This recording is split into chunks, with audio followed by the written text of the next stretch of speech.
La loi de l'esprit de vie qui est en Jésus-Christ m'a affranchi de la loi du péché et de la mort. Si par l'esprit vous mortifiez les œuvres du corps, vous vivrez. Romains 8, 2, 13. Dans le 6e chapitre de l'épître aux Romains 6, 18, 22, Paul parle de notre affranchissement du péché en Christ.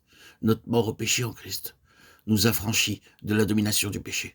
Quand nous avons reçu Christ par la foi, nous avons été affranchis de la domination du péché qui n'est plus notre maître. Et par là même, nous sommes devenus esclaves de la justice.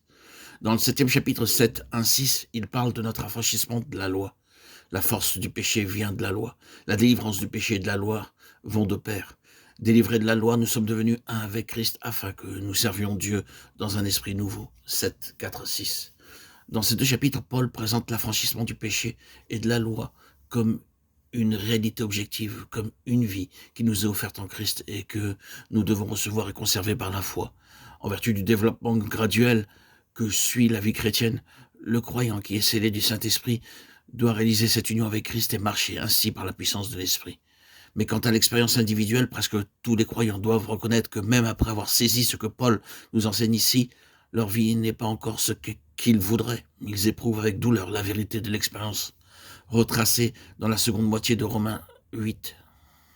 Et s'il en est ainsi, c'est parce qu'il n'y a pas d'autre moyen d'amener le croyant à comprendre deux grandes vérités qu'il a besoin de saisir.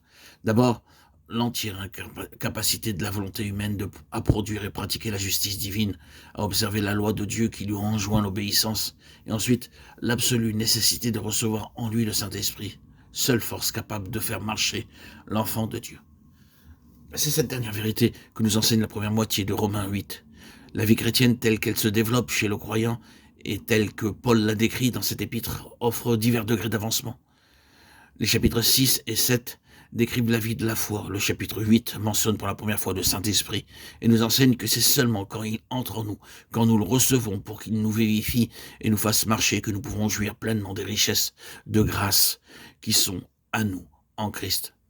Que tous ceux donc qui veulent savoir ce que c'est que d'être mort au péché et vivant pour Dieu, ce que c'est que d'être affranchi du péché et de la loi et d'être un avec le Christ ressuscité, étudie ce qui nous est dit ici du Saint-Esprit. C'est lui qui nous fait éprouver la réalité de notre union avec Christ, c'est lui qui nous fait vivre de la vie de Christ, en effet et en vérité. Dans le chapitre 8, le second verset nous dit comment nous pouvons réaliser habituellement notre affranchissement du péché et de la loi. Le croyant peut reconnaître théoriquement son affranchissement et pourtant se sortir encore esclave du péché quant à sa vie pratique. Nous ne pourrons jouir de cet affranchissement qu'en Jésus-Christ, qu'en restant continuellement unis à lui.